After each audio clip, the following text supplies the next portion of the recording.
ॐ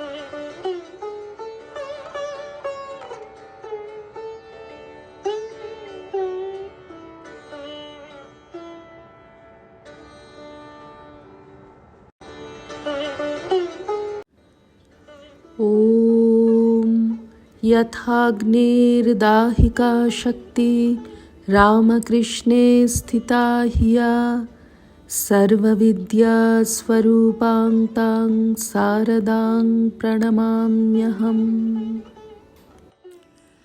শ্রী শ্রী মায়ের কথা। স্বামী অরূপানন্দ। আমি মা, আশীর্বাদ করো যেন শুদ্ধ মন আর অনুরাগ হয়। মা, আমি একটি ছেলের সঙ্গে পড়েছি, তাকে যা ভালোবাসতাম তার সিকি ভালোবাসাও যদি ঠাকুরের প্রতি হতো তাহলেও সন্তুষ্ট হতাম। মা, আহা তাই তো। আচ্ছা, ঠাকুরের কাছে বলবো। আমি, কেবল ঠাকুরের কাছে বলবো বলছো কেন? তুমি আর ঠাকুর কি ভিন্ন? তুমি আশীর্বাদ করলেই হবে। মা, বাবা, তোমার পূর্ণ জ্ঞান আমার আশীর্বাদে যদি হয়, আমি হাড় ভেঙে আশীর্বাদ করব। মানুষের কি সাধ্য যে আপনি এ মায়ার হাত থেকে তরতে পারে? তাই তো ঠাকুর এত সাধনা করলেন, সব ফল জীবোদ্ধারে দিয়ে গেলেন। আমি, তাকে না দেখলে কি করে ভালোবাসা যায়? মা, তাই তো, হাওয়ার সঙ্গে কে ভাব করতে পারে? আমি, মা, কবে ঠাকুরের দেখা পাব?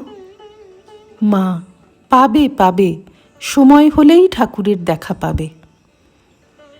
অন্য একদিন সন্ধ্যার পর মা শুইয়া আছেন, কামিনী ঝি মায়ের পায়ে বাতের তেল মালিশ করিতেছে।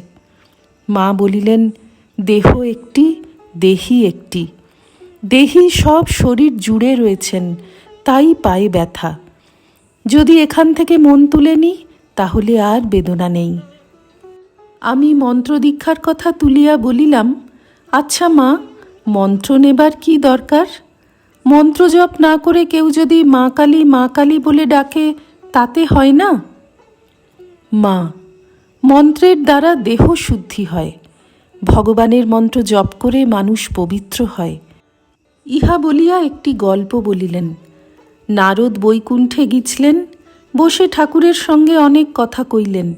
নারদ যখন চলে গেলেন, ঠাকুর লক্ষ্মীকে বললেন, ওখানে গোবর দাও।